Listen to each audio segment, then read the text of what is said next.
Bonjour à toutes, bonjour à tous, très heureux de vous retrouver pour cette nouvelle semaine Dingue de Sport sur Sport FM, la radio qui mouille le maillot, la 91.9, recevable aussi sur le www.sportfmtg.com.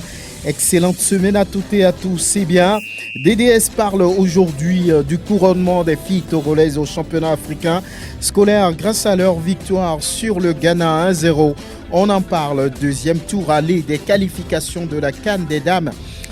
Maroc 2024. Le Togo est en déplacement à Dar es Salaam pour y affronter les Twiga Stars de la Tanzanie ce jeudi avant un match retour à Lomé le 5 décembre. On va analyser. 5e journée de la D1 nationale de football. Gomido perd pour la première fois cette saison. L'AS Tambo aussi. La SCK enregistre une 3e défaite en 5 journées de compétition. Première victoire de la saison pour Bikenti en championnat. On va faire le point dans un instant. Dingue de Sport invite Grégoire Attignon, Angelo Folikoé. La mise en onde de cette émission est l'affaire de Théo Ajavon. Moi, je suis Franck Nounyama. Merci de nous faire confiance. Merci de choisir Sport FM, la radio qui mouille le maillot. Premier rendez-vous de cette nouvelle semaine avec Dingue de Sport. Angelo Folikoé, bonjour. Salut Franck, bonjour à tous. Grégoire Attignon, merci d'être en studio. Bonjour Franck et bonjour à tous les fidèles branchés. Très bien, on va parler d'abord de cette deuxième édition du championnat d'Afrique scolaire chez les filles et chez les garçons. Et le Togo qui réussit à enlever un trophée dans la catégorie des filles de moins de 15 ans en dominant, on va dire, le Ghana en finale 1-0. Grégoire, vous avez suivi cette compétition, voilà, et qu'est-ce qu'on peut retenir déjà ? Oui, mais ce qu'on peut retenir, c'est que le Togo a présenté 2 équipes à cette compétition dans chaque catégorie, chez les filles et chez les garçons. Il faut dire que chez les garçons, ça n'a pas véritablement marché pour le Togo, puisque le Togo s'est classé donc dernier de la poule, à 5e place de le Togo, après 4 matchs qui se retrouvent avec 1 point, puisque l'équipe togolaise a perdu tout d'abord en ouverture face au Nigeria et 4-0. Ensuite, a fait match nul avec le Bénin, 1 but partout. Mais le Togo va perdre devant le Ghana 1-0 et également face à la Côte d'Ivoire 1-0. Donc ça fait que le Togo était le dernier, ne s'est pas qualifié pour les demi-finales. Maintenant, du côté des filles, là le Togo a fait merveille, puisque on dirait que les filles ont pris la revanche des hommes en battant justement le Nigeria par 3-0.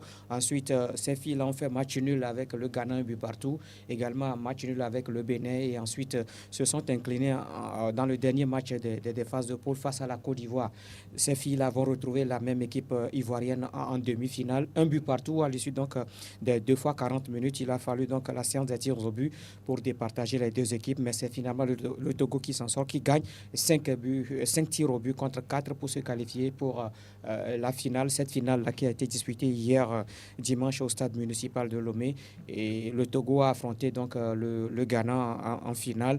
Et là, c'est le Togo qui a tiré son épingle de jeu, 1-0, un but marqué à la 6e minute par Abigail Essam Aoui.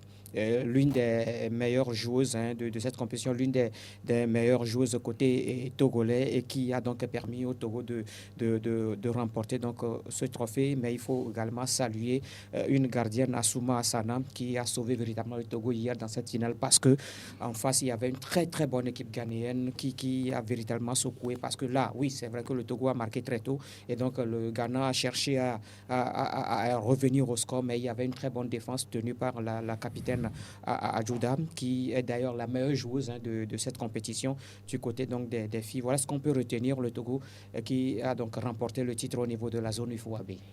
Un trophée pour le Togo chez les filles, on va dire, et je propose d'écouter d'ailleurs Odila Jovi Aïterou, la vice-capitaine de cette sélection. Après cette finale, je me sens complètement soulagée parce que ça fait très longtemps qu'on faisait l'entraînement pour remporter la coupe pour notre pays.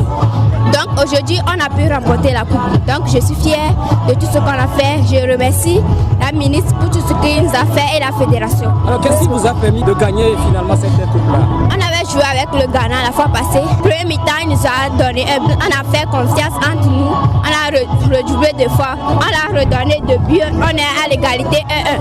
Donc cette fois-ci, on a dit, la fois passée, on a joué avec eux, donc on sait comment elles ont joué. Donc cette fois-ci, nous aussi, on va jouer pour remporter la victoire. Donc c'est comme ça qu'on a joué, on les a marqués et enfin on a remporté la victoire. Donc on nous attend pour la CAN africaine. Donc on va faire tout possible pour remporter ça aussi. Odile Dioviaitero, la vice-capitaine de la sélection togolaise des moins de 15 ans. Alors, je le folie qu'on va dire que c'est un travail à la base, quelque part, qui se fait ici. D'abord, avant même de revenir sur cette analyse-là, mais je salue la demoiselle en matière d'analyse. Elle a moins de 15 ans, mais je suis émerveillé. C'est bien débrouillé. Absolument. Ce n'est pas évident de tenir devant un micro comme ça et de pouvoir analyser suite à des questions de journalistes comme Grégoire. Et puis là, elle a vraiment tenu, bravo à elle. Maintenant, pour revenir au travail à la base, oui, il y a un travail qui se fait depuis déjà plusieurs années, sauf que oui, le Togo n'a souvent pas l'opportunité, voire l'occasion de disputer des compétitions avec les autres pays. Cette fois-ci, le plateau, il était bien garni avec les sélections venues du Ghana, du Bénin, du Nigeria et autres.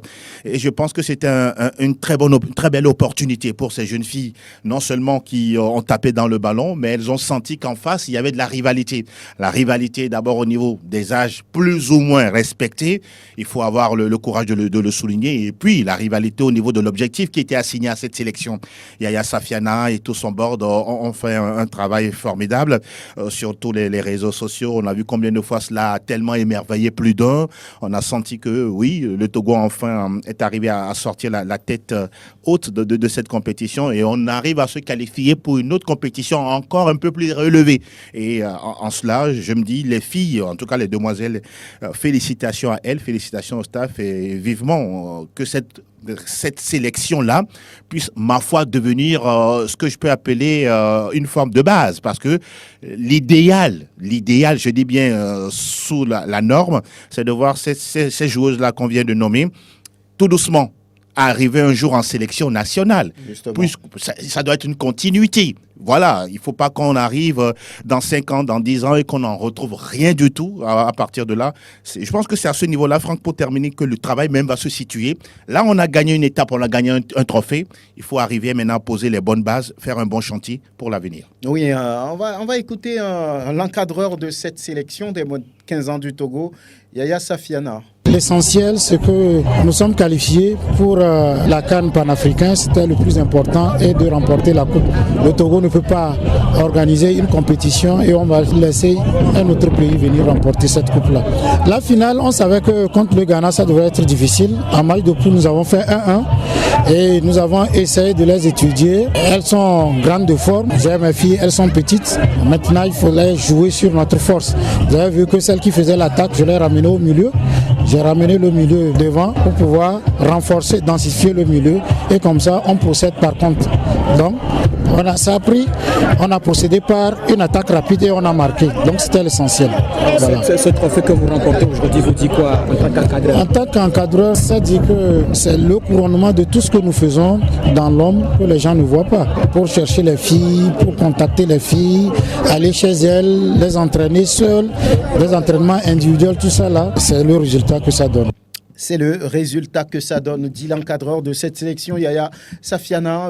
Il doit être forcément un homme heureux au sortir de la compétition. Ah oui, au coup de sifflet final, il faut aller voir le stade municipal hier. Il y a le public quand même, ce n'est pas aussi un grand public, mais ceux-là qui ont voulu quand même assister à cette finale parce que oui, le Togo est arrivé en finale. Il fallait voir tout le stade hier qui soutenait donc ces fils. Au coup de sifflet final, il fallait voir donc tout le staff en joie, les filles togolaises, tout en joie. Mais il faut reconnaître, je reviens encore sur cette finale, ça n'a pas été facile. Franck, ça n'a pas été facile face à une équipe ghanéenne qui était là tactiquement en place, une équipe ghanéenne qui a véritablement fait son jeu. Mais il fallait voir ces filles-là qui se sont données, même étant blessées, elles ont accepté continuer cette finale-là parce que là, la capitaine à un moment, elle était sortie et tout le monde criait, mais comment va se comporté la défense togolaise, mais elle est revenue. Il y a une qui a tenu même avec le genou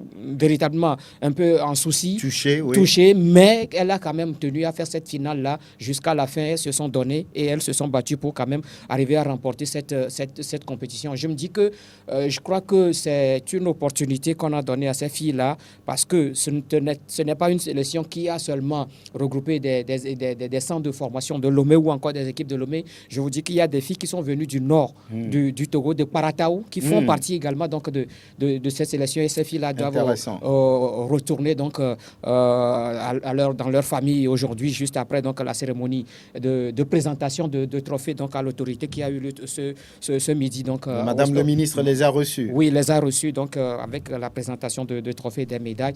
Les hommages également du gouvernement donc, à l'endroit de ces filles. Je crois que c'est quand même bien. Le président de la fédération était également à la cérémonie. Il a dit qu'il a été beaucoup plus émerveillé. Surtout, il faut saluer cette gardienne-là, très jeune, très petite, mais qui a sauvé le Togo hier. Parce que, oui, les Ghanéennes, par leur tir, des occasions pas possibles, mais cette fille arrivait quand même à sortir ses ballons, mettre ses ballons donc, en corner. Je crois que c'est une très bonne opportunité. Surtout que, du côté de l'UFOAB, on opte également pour la sélection des jeunes, les moins de 17 ans, du côté donc, des filles. Je crois que c'est une opportunité également qu'on donne au Togo de découvrir ces jeunes-là et qu'on va donner également cette opportunité à ces jeunes filles de se retrouver au niveau, donc surtout qu'on parle des moins de 15 ans, des moins de 17 ans. Donc, je crois qu'on va leur donner cette opportunité. Il y en a, celle-là qui a été sacrée meilleure joueuse de la compétition, la capitaine qui... Malgré qu'elle était donc dans la défense, mais elle a délivré 3 passes décisives au cours donc, de cette compétition. Elles sont 2 à marquer beaucoup de buts, 3 chacune. Il y a une qui vient du centre Romario et puis celle-là qui a marqué le but de la finale hier, Abigail et Dessam à 8. Ah, voilà. C'est intéressant de pouvoir voir les filles, ces jeunes filles. Angelo a touché un point tout à l'heure. Oui, on va y aller très rapidement. Oui, l'âge, je crois qu'au niveau des compétitions africaines, il va falloir qu'on prenne véritablement au sérieux cette histoire d'âge-là. Parce que nous parlons des moins de 15 ans et que des équipes présentent des joueurs avec un gabarit impressionnant. Au même moment, vous voyez certains qui sont très jeunes, très, très petits. C'est vrai qu'il y a la morphologie. C'est vrai que, oui, on peut dire que les Togolais, ne sont pas aussi grandes de taille, mais il y a ces équipes-là qui sont venues avec des joueurs véritablement, ce n'est pas bien, c'est déplorable et que ces joueurs-là... Vous voulez dire que les gens ont triché? Les gens ont triché. Les gens ont triché. Bien évidemment. Mais pourquoi? Non, mais vous savez, évidemment. c'est là le problème. Juste un cas très simple. Quand vous prenez les sélections de jeunes du Nigeria, ce sont des jeunes, des jeunes que l'on voit dans la compétition, mais sur le papier, ce ne sont pas des jeunes. C'est-à-dire qu'on ne peut pas tricher au vu et au su de tout le monde, parce que on parle de moins de 15 ans, mais vous voyez la sélection de Côte d'Ivoire, la sélection du Ghana, la sélection du Nigeria. Où sont les organisateurs? Mais justement, c'est parce qu'on le cautionne, mais on le met devant le fait accompli. Vous avez un joueur qui a 27 ans, mais sur son passeport, il a une date qui confère moins de 15 ans. On parle avec le passeport, pas avec la morphologie. Tout le contraire chez nous au Togo où on tient, je dis bien on tient à respecter les âges. Quand vous voyez nos jeunes garçons, mais excusez-moi, ce sont des pupilles, quoi, pour ne pas dire des poussins, face à leurs grands frères, qu'est-ce qu'ils peuvent faire? C'est David contre Goliath. Un moins de 15 ans qui, depuis le rond central, envoie une lourde frappe qui va mourir sur la batte transversale. Un moins de 15 ans qui peut frapper du rond central. Mais finalement, il faut que l'Union des fédérations ouest-africaines se plante sur le problème. Parce que là, c'est vraiment important. Oui, Prosper, bonjour. On ne t'a pas encore salué. On va te saluer d'abord. On va te saluer d'abord. Bonjour. Bonjour. Bonne arrivée. Merci. Oui. Le sujet m'intéresse beaucoup. Oui. J'ai l'impression que les fédérations doivent taper du poing sur la planche. La table, allez dire. Non, mais ce sont les fédérations qui cautionnent ça. Oui, non, le problème est que vous allez voir que l'organisation n'est pas laissée aux fédérations. C'est l'UFOAB qui fait tout.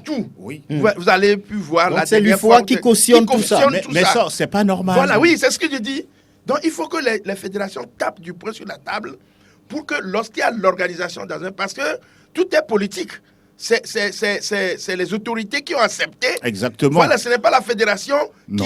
Donc, c'est les autorités. Donc, il faut que l'organisation, le contrôle des actes, tout ça là, se fasse et pour qu'on élimine les gens au peigne fin. Exactement. Je crois que si on n'en revient pas là, j'ai l'impression que c'est pourquoi j'accepte, en fait, je cautionne ce que vous dites que le fait de ne pas contrôler les âges est cautionné.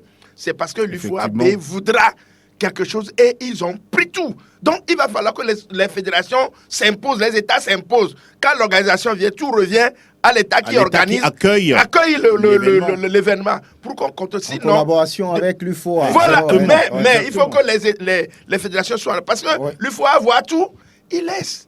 Et ça, je crois quand même que ça ne fait pas avancer les choses. Oui, voilà, c'est des compétitions de jeunes. On ne peut voilà, pas avoir des joueurs de 30 ans sur une compétition de moins de 15 ans. Parce qu'il y a de l'argent à gagner. Ah, ça fait pas bien. Hier, je crois qu'il y a 55 millions pratiquement. Non, mais c'est 100 000 dollars. Ça fait environ 60 millions. Voilà, vous voyez à peu près. Donc, il y a de l'argent à gagner. Alors, il faut voler, c'est pas bon.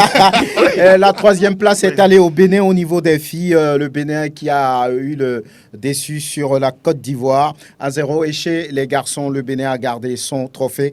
La troisième place pour le Ghana, vainqueur du Nigeria dans les tirs au but. Donc voilà, c'est un peu le bilan de cette compétition scolaire de la CAF ici. Et on disait tout à l'heure que Madame le ministre a reçu les jeunes filles pour les féliciter oui, en présence du patron de la Fédération togolaise de football, le colonel Guy Kossi-Apovi. Oui, il était là, il était présent, tout comme le directeur de cabinet du ministre des Enseignements primaires, secondaires et techniques qui aussi était là. Puis on parle donc des élèves, tous étaient là pour quand même féliciter les filles, pour pas seulement les filles, même les garçons, oui, parce qu'ils sont allés donc en compétition, même s'ils n'ont pas réussi à se qualifier pour le deuxième tour. Mais on a quand même vu une équipe togolaise individuellement, quand vous prenez les joueurs individuellement. Il y a du talent. Il y a du talent. Oui. Et je crois qu'il leur a manqué un peu quelque chose. Mais également déjà, dans ce premier match-là, en début de partie, encaissé 2 buts, ça a un tout petit peu sapé le moral donc, de ces jeunes joueurs. C'est ça qui a fait que le Togo ne s'est plus retrouvé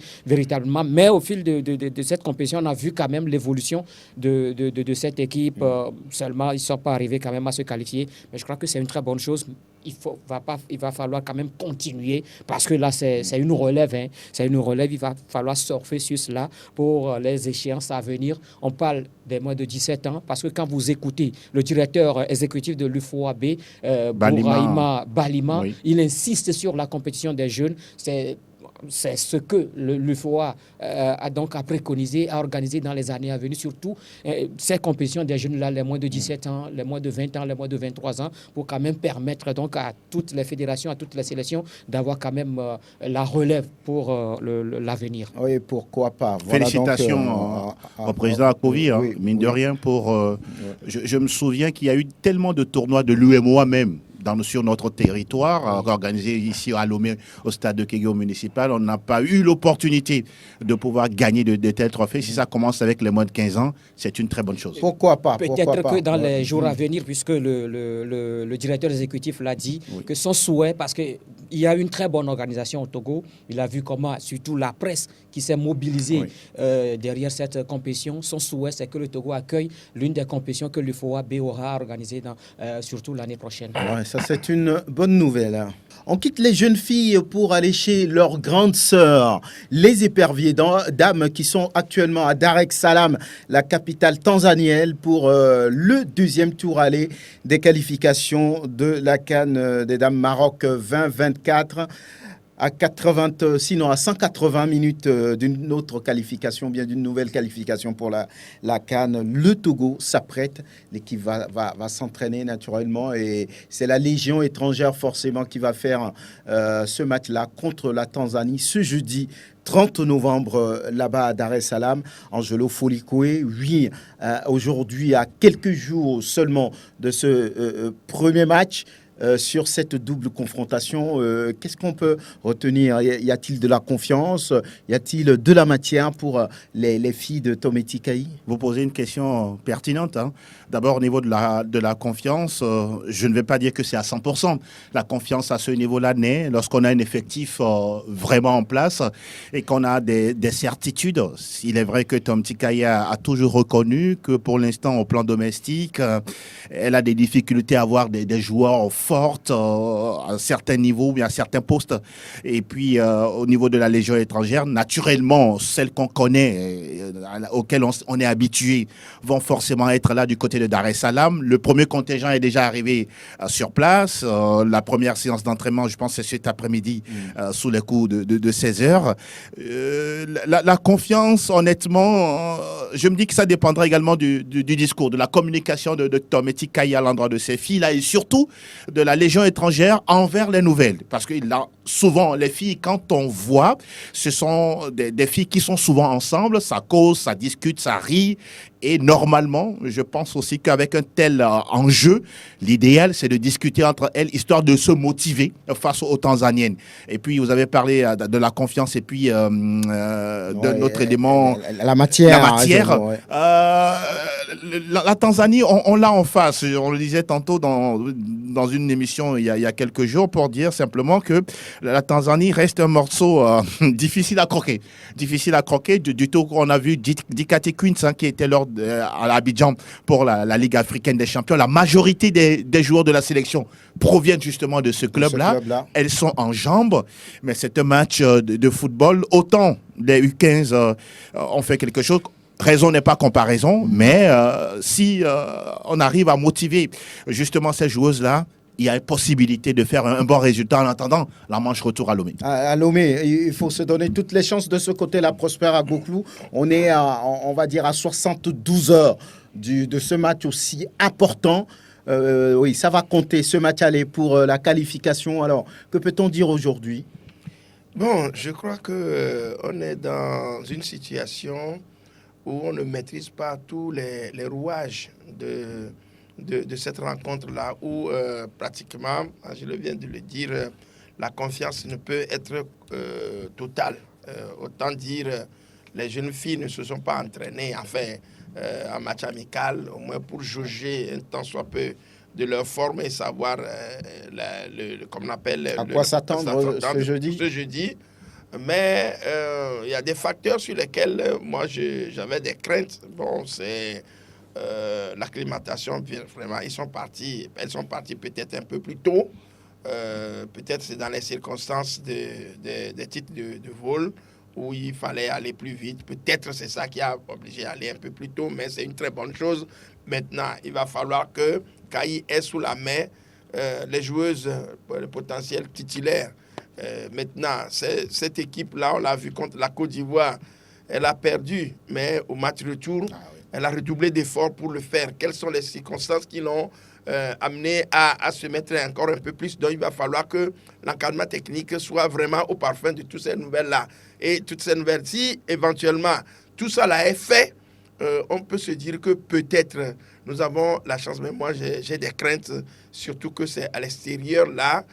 J'ai des craintes, les circonstances qui entourent ce match-là. Mais on va tout simplement garder la tête froide pour dire que nos filles se réveillent bien ce jour-là, que les Ouedikou et autres là soient donc dans les beaux jours pour que vraiment on puisse aller. Maintenant, moi, c'est au niveau donc aussi de la gardienne. Elle commence à prendre de l'âge, oui, c'est ça.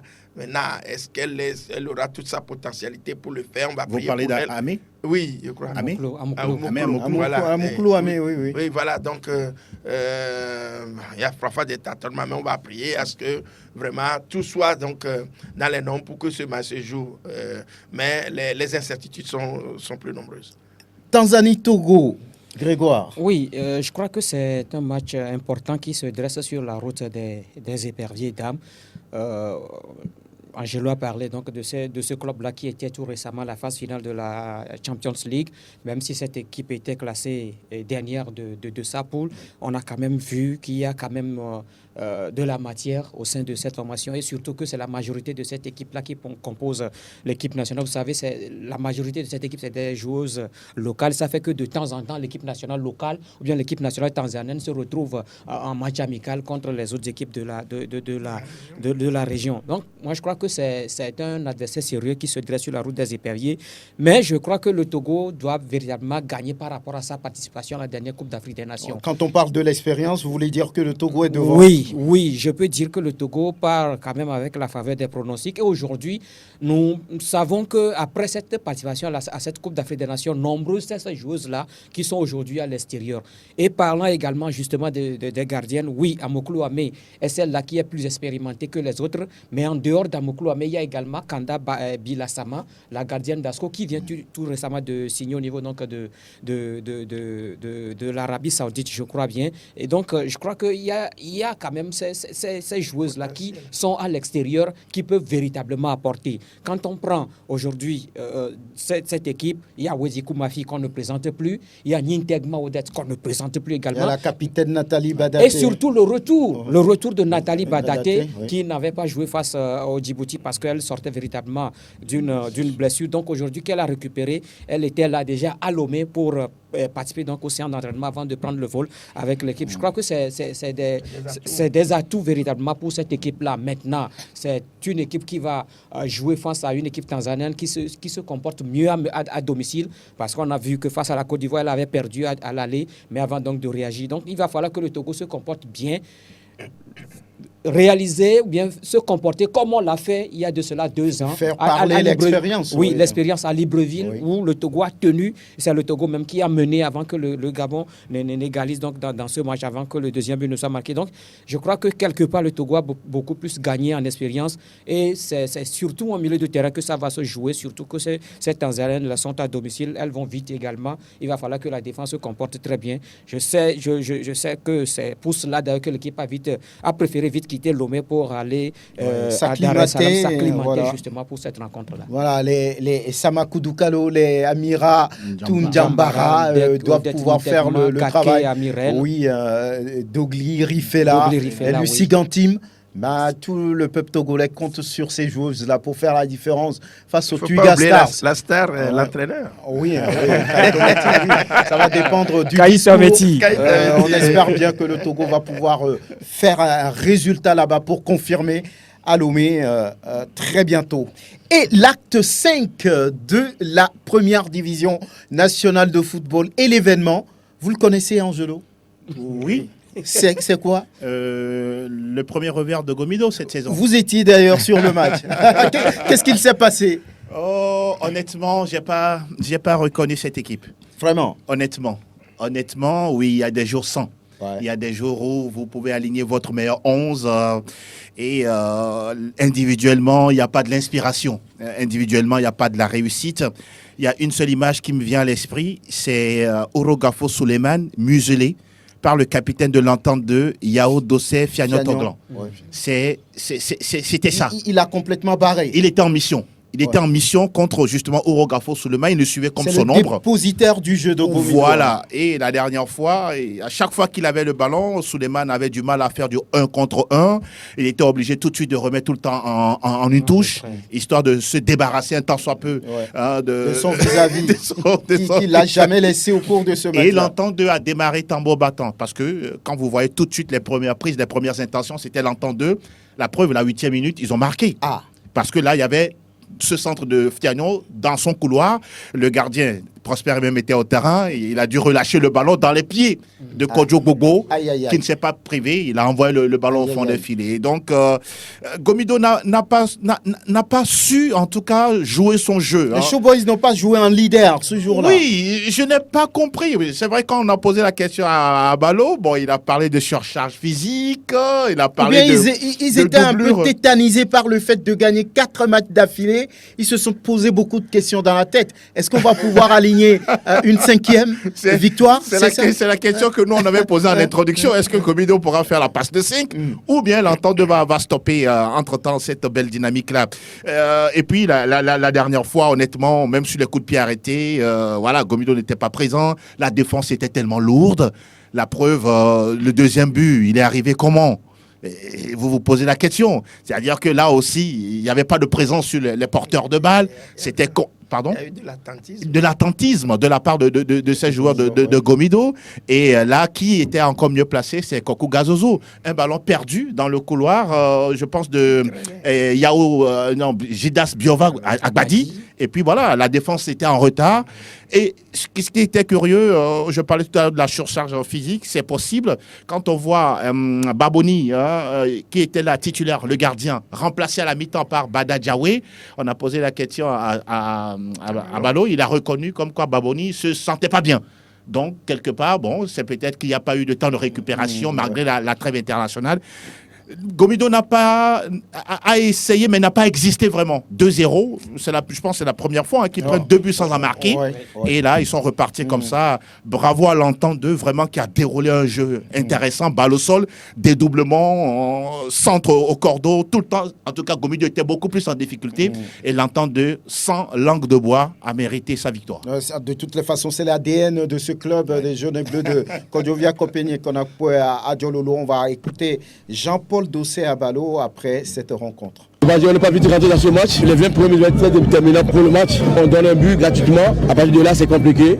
Mais le temps qu'on rentre dans le match, 62e mi-temps, on a essayé. Mais bon, attendre avec beaucoup de réussite. Parce que quand on voit l'ensemble du match, ils n'ont pas été vraiment au-dessus de nous quand même. Gafo, il jouera sur le côté pour ça parce que je n'ai pas encore l'effectif pour le mettre au milieu. Après, quand il rentre au milieu, sur le côté, il n'y a plus personne. C'est ça fonction de mon effectif. Facilement, on est limité. On ne peut pas jouer toute la saison avec un même joueur devant. Donc il faut qu'on recule des joueurs à ce poste. Physiquement, ça commence à peser. Surtout le match de coupe qu'on a joué la dernière fois, on a déjà ressenti notre faiblesse sans se répéter aujourd'hui. Puis ça qu'on fait ces matchs, on aura le temps de travailler tout ça.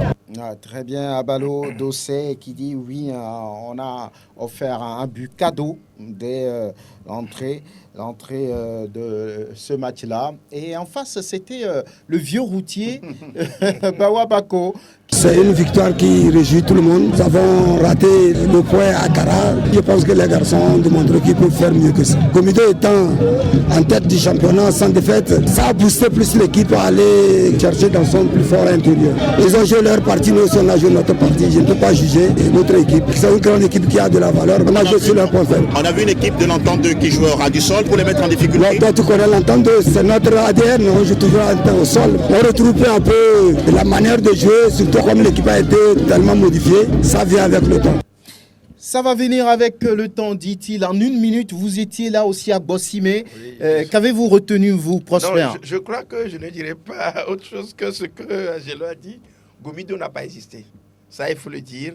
Gomido n'a jamais pu orchestrer une offensive qui pouvait être comme conséquent aucune frappe sur le portier. Oui. C'est seulement peut-être des centres dessinés ou des balles perdues que ce gardien-là venait chercher. Donc je dis tout simplement que c'était un jour sans pour Gomido et que l'entente vraiment méritait de gagner cette rencontre-là. Ceci dit, je crois que l'encadrement technique a tiré toutes les leçons. Et quand il parle donc du manque de profondeur de banc, ça aussi je crois quand même que depuis le début de la saison, c'est les mêmes joueurs qui sont alignés, les remplacements sont les mêmes. Donc je crois qu'il va falloir, si on veut aller de l'avant. Mais tout simplement, ce qu'il dit, c'est que le projet n'est pas d'être champion. Ils sont les dedans. Donc je crois qu'il il tient la baguette. Donc franchement, l'entente nous a séduit. La séduction des jaunes et bleus, oui. Moi, ce que moi je voudrais dire que ça, c'est la touche Bawa Bako. C'est la touche Bawa Bako dans la mesure où c'est un entraîneur expérimenté. Il a étudié le jeu de Gomido. Il sait quoi mettre en place pour empêcher Gomido. Angelo l'a dit, que c'est Siagno Toglan, un joueur de couloir, qui vient empêcher Ouro Gafo Souleymane de faire son jeu, ce qui veut dire que ça a été travaillé plusieurs fois à l'entraînement avant donc que les deux équipes ne viennent sur le terrain. C'est l'expérience qui a permis à Bawa Bako de bloquer Abalo. Donc il connaît un tout petit peu la force d'Abalo. Abalo, on a vu Abalo avec Casco. On voit aujourd'hui Abalo avec Gomido. Il sait un peu comment est-ce que cette équipe doit évoluer, surtout avec la touche d'Abalo. Il sait quel système mettre en place pour empêcher justement Gomido de faire son jeu. C'est ce que l'équipe de Gomido a fait. Mais moi, je voudrais dire qu'Abalo a cette habitude de dire qu'à chaque fois, c'est les mêmes. Il y a l'effectif. C'est lui qui a fait son équipe pour la saison. Il sait que l'équipe est faite pour une saison et une saison, c'est que c'est 9 mois. Et donc, il y a beaucoup de compétitions. Il va falloir véritablement que Gomido, si on veut jouer les premiers rôles dans ce championnat, avoir d'effectifs pour la saison. Voilà, son dauphin également a perdu pour la première fois cette saison. On parlait de l'AS Tambo, battu finalement par l'AS OTR. L'AS OTR. Je vous propose déjà d'écouter Maurice Noutugé. C'est ce qui arrive sur une situation un peu mal contrôlée, mal gérée. Voilà, un but arrive, voilà, c'est ça. Et le deuxième but, on pensait laisser le joueur en non-jeu, mais voilà que toute la ligne n'est pas correcte. Voilà, le deuxième but est passé par là. Et pourtant, coach, vous avez quand même bien démarré en maîtrisant pratiquement le jeu, en dominant la première partie. On avait un bon contenu, que ce soit en premier ou en deuxième mi-temps. Mais voilà, il faudrait marquer un but. Lorsque vous jouez un match, le contenu ne justifie pas le résultat. C'est le but que vous marquez qui constitue le point qui détermine la fin de... Une première défaite de la saison pour Tambo. Oui, effectivement, c'est une première défaite qu'on n'a pas calculée. Du moment où on a entamé bien le match, à ce qu'on a suivi. Bon, voilà, le but n'avertisse pas. La réalité des matchs aussi, des fois, n'est pas triviale, n'est pas compréhensible. Voilà ce qui s'est passé. On ne continue pas à faire le combat. Le championnat continue. Voilà, Maurice Noutudien, qu'est-ce qui s'est passé, Grégoire Attignon, pour que, oui, les flèches pimentées soient impuissantes? Ce qui s'est passé, c'est de l'hésitation du côté de la défense de Tambo. C'est ça qui a coûté les 2 buts à cette équipe. Sinon, c'était une équipe qui était présente dans le jeu, beaucoup plus. C'était un match équilibré, on peut dire? Oui, c'était un match équilibré. On a vu en début de partie, en première période, une très séduisante équipe de Tambo, avec ses flèches de devant, Mahamadou Kouyaté et puis Togui Philippe qui essayait donc de bousculer cette défense de l'SOTR. L'SOTR était beaucoup plus attentiste et procédait par des contres en première période. Maintenant, deuxième période, on a essayé de régler un tout petit peu les choses. Le premier but, comme est arrivé, une décomposition, un centre venu de la droite. Il y a eu une reprise instantanée où Ronyeni Wassiwa a relâché la balle et c'était dans les pieds de qui? De Sewanou Eliki qui rôdait donc dans les parages en tant qu'attaquant. Il n'a fait que pousser cette balle au fond des filets. Maintenant, le deuxième but, Maurice l'a dit, la défense pensait laisser l'attaquant en position d'origine alors qu'il y avait quand même un défenseur derrière qui couvrait. Mauvais alignement. Oui, mauvais alignement. Ouro Nimini Nazi fait partie avec le ballon et oui, il sert donc son partenaire qui était libre de tout marquage, Darfou Faras, un deuxième but dans le temps additionnel. Je me dis que quelque part, Tambo ne méritait pas cette défaite-là samedi dernier, mais il faut tout simplement aussi dire que la SOTR a mérité sa victoire et l'a obtenue. Voilà, donc AS OTR qui réagit et qui a battu l'AS Tambo. On va parler également de cette victoire de Unisport de Kouloundé sur l'AS Bina. Les cornes de Pagoda ont été dominées par cette équipe de Unisport. La réaction de Bonfo à Rémiao.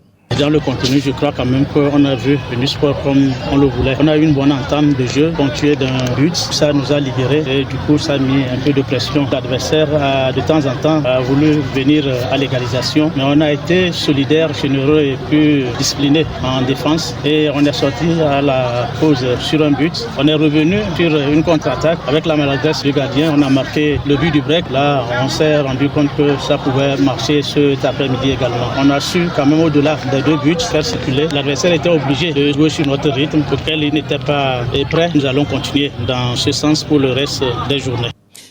Voilà, Bonfo à Rémiao pour l'instant, ça va, ça tient pour le club de Kouloundé 2-0 face à l'AS Bina de Noukounou Denis, c'est ça, non? Donou, voilà. Donc celui-là qui a fait la Mauritanie avant d'arriver ici au Togo et ça ne va pas au niveau de la SCK. Les chauffeurs ne maîtrisent pas leur direction assistée. Ils ont garé leur permis. Oui, encore battu. Non, plutôt même le GPS. Ah oui, encore battu. 3e défaite de la saison en seulement 5 journées de compétition. Battu par le dernier de la classe.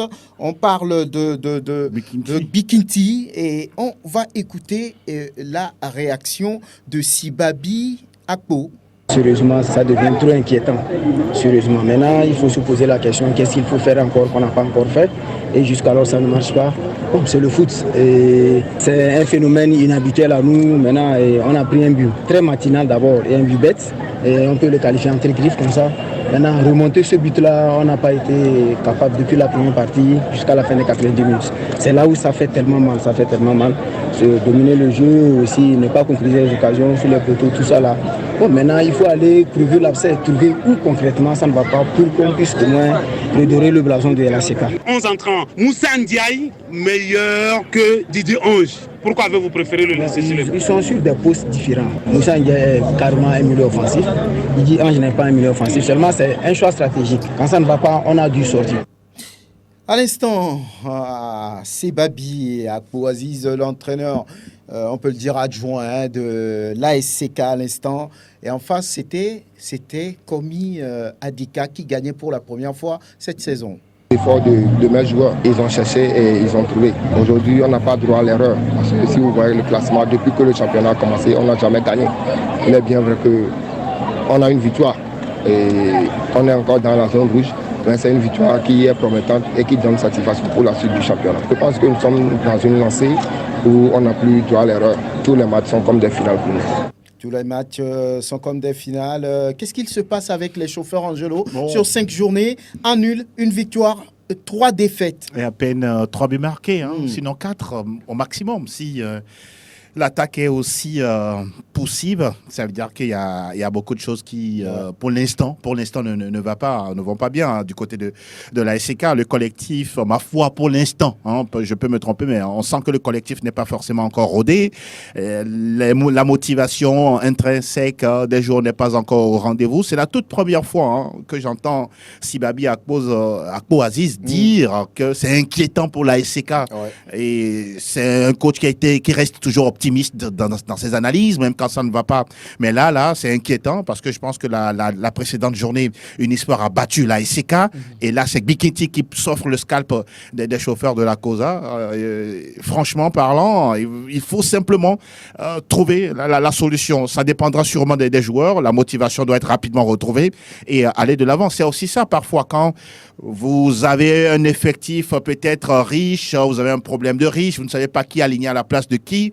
Il n'y a pas forcément de concurrence à certains postes. À un moment donné, certains joueurs qui font preuve de volonté ne sont pas aussi bons dans le jeu, bons dans le rendement. Sebabi Akpo-Aziz, on sent qu'il est en difficulté et la SCK pour l'instant, ma foi, a du retard à l'allumage. Oui, Prosper, vous comprenez cette déroute en début de saison pour les vice-champions en titre du Togo? Bon, moi, je pense aussi ajouter à ce que vient de dire Angelo, peut-être de l'instabilité à la tête du staff technique. J'ai l'impression que, il y a le retour de Jonas Kokou, et puis il y a Akpo, c'est Aziz Sebabi, n'est-ce pas? Oui, c'est ça. Voilà. Donc, pour moi, le problème peut-être, je peux me tromper, bien sûr, je suis pas... Sebabi Akpo-Aziz a été là pendant très longtemps. Très longtemps. Et Jonas ne fait que revenir. Oui. Et puis, il faut noter que depuis Jonas... Il faut le prendre en compte. Il faut le prendre en compte. Donc, depuis, Jonas travaille avec même n'étant pas officiellement avec l'équipe, mais Jonas a été toujours là à côté des chauffeurs. Peut-être que le travail... ou bien son arrivée a chamboulé un tout petit peu les choses. J'ai l'impression... On a changé de vision de jeu. Peut-être à partir de là, le discours... Peut-être maintenant, c'est une équipe qui produit du jeu, qui arrive mais qui n'arrive pas à marquer. Peut-être aussi, il y a ce problème-là. Maintenant, il va falloir faire la symbiose entre la nouvelle vision et par rapport à la prestation de cette équipe-là pour trouver vraiment le juste bien. Moi, je ne suis pas trop inquiet quand même pour... La preuve face à Barracuda, ils ont dû avoir un penalty. C'était tellement pénible. Oui. Vous étiez là, voilà, on était tous ensemble au stade. Donc, ça montre à suffisance que... Beaucoup disaient qu'il n'y avait même pas penalty. et le jeu, au niveau du jeu, je crois que ACK a perdu un peu de son ADN qu'on le lui connaissait. Donc, je crois pratiquement qu'on doit revoir psychologiquement cette équipe pour vraiment reprendre donc de la main. Ouais, donc le problème pour la SCK aujourd'hui, c'est de se sortir de ce doute qui s'est installé. La SCK avant-dernier, donc pratiquement de ce championnat, je me dis que tel que plutôt Sebabi Akpo-Aziz le dit, c'est très inquiétant pour les chauffeurs. Je me demande qu'est-ce qui se passe véritablement avec cette équipe-là. Moi, je crois que en fait, c'est Sebabi qui a commencé avant avant que Jonas ne vienne. Sebazi avait quand même démarré la saison avec que Jonas ne vienne. Mais je crois qu'il y a un problème. Je ne sais pas s'il y a un problème au sein de cette équipe ou bien c'est l'objectif qui a changé du côté des dirigeants. Si l'objectif a changé, là, bon, peut-être ça explique un tout petit peu le résultat aujourd'hui. Mais est-ce que l'objectif des dirigeants... On ne veut plus jouer les premiers rôles? Non, mais la question, est-ce que l'objectif des dirigeants, c'est de se retrouver en deuxième division la saison prochaine? C'est la question qui se pose. Ou bien l'objectif, c'est de se maintenir dans ce championnat-là. Mais si c'est pour se maintenir, mais là, il va falloir un tout petit peu se relever parce que là, c'est une équipe de l'ACK qui est en train de tomber petit à petit. Quelqu'un qui dit un peu, mais toujours, ça devient très, très, très inquiétant pour les chauffeurs qui ont véritablement perdu contrôle. Et que dire du quadruple champion en titre ASCO qui a enchaîné pour la première fois dans cette compétition après la victoire, j'allais dire non sans peine face à l'Entente 2. ASCO enchaîne 3-1 face à Kakadel en ouverture de cette 5e journée de la D1 nationale de football. Peut-être un résultat qui pourrait peut-être aller libérer. Vivement, parce que de toutes les façons, tous les entraîneurs dans ce championnat ont envie de faire trébucher ASCO de Kara. Et moi, je dis qu'il y a beaucoup plus de pression sur Yao Amani. Il faut qu'il démontre au public sportif togolais ce dont il est capable. En venant prendre ASCO, on sait très bien que Ahmed Tokodo et Jean-Paul Dossé ont mis la barre assez haut. Maintenant, lui, avec son expérience, il ne faut pas seulement gueuler au niveau des micros des journalistes, mais il faut également le prouver sur le terrain. Oui, pour l'instant, vous l'avez dit, ça fait 2 victoires. C'est un petit pic à l'entraîneur. Ah oui, comme il aime piquer les gens, moi aussi je vais les piquer à la suite pour qu'ils sentent quelque chose. C'est son ami qui est Théophile Bola. Ah voilà. Donc juste pour dire que c'est 2 victoires de suite, mais ce n'est pas encore rassurant, ce n'est pas encore convaincant. Les matchs à venir, on verra de quoi ASCO encore est capable. Il y a surtout ce derby qui s'annonce pour le week-end prochain. Pour le week-end prochain à la SCK. Kakadel, ce n'est quand même pas, on va dire... non, mais Kakadel a fait un peu du bruit et puis il se cache. Voilà. Deux victoires sur les 2 premières journées. Et puis c'est fini.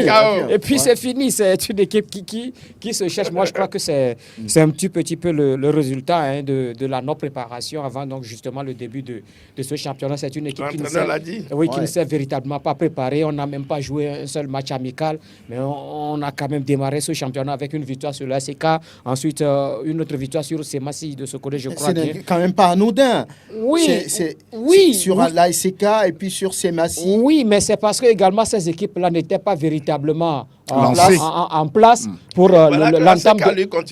Voilà, donc vous voyez un tout petit peu maintenant les résultats de cette équipe. Après ces 2 victoires, même pas un match nul pour Kakadel de Doufelgou. Je crois que c'est un peu inquiétant également pour Kembe Amako et ses joueurs. Eux, ils ne veulent rien que de se maintenir. Je crois qu'au fil des journées, on verra ce que ça va donner. Franck, là où c'est encore compliqué, c'est qu'aujourd'hui, il faut tout de même jeter des fleurs aux dirigeants de club. Parce que s'il faut avoir un effectif de qualité, non seulement doubler les postes, c'est les moyens.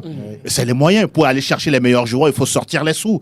Malheureusement, ce qu'ils ont eux-mêmes, puisque la fédération donne, ce n'est pas vraiment conséquent. Quand vous acceptez disputer un championnat, il faudra être prêt. Normalement, c'est cela, moi je dis souvent, si vous n'êtes pas capable de pouvoir résister sur les 30 journées, mais désister, mais malheureusement, on sait qu'en étant président de club, c'est justement pour une visée politique et non forcément sportive. Voilà pourquoi on est dans cette situation. Non, mais on se plaint, mais on se jette dans la bataille en acceptant les conditions qui vous sont posées. Et c'est maintenant la fin de la saison qu'on vient dire que nous avons dépensé tant. C'est ce qui nous avait été promis. Mais pourquoi vous acceptez participer à ce championnat dans ces conditions? Voilà c'est toute la question qui Après se pose. 5 journées de compétition, Prosper, qu'est-ce qu'on peut dire?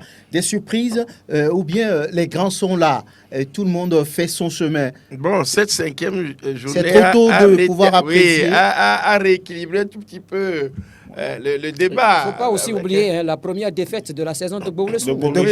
C'est ça, donc je crois que cette 5e journée a rebattu un peu les cartes. Il serait donc tentant de penser que vraiment le championnat, en ce sens, revient peut-être à nommer les favoris. J'ai l'impression que toutes les équipes ont pris la mesure Donc, Asco est toujours favori? Bon, Asco, c'est vrai qu'il revient, mais ce serait trop tôt de le penser. Et cela dit tout simplement parce que au niveau de chaque état-major, j'ai l'impression qu'il y a ce calcul-là qui se fait. Parce qu'à chaque fois que vous écoutez les entraîneurs, ils vous disent qu'il reste encore tel nombre de matchs à jouer.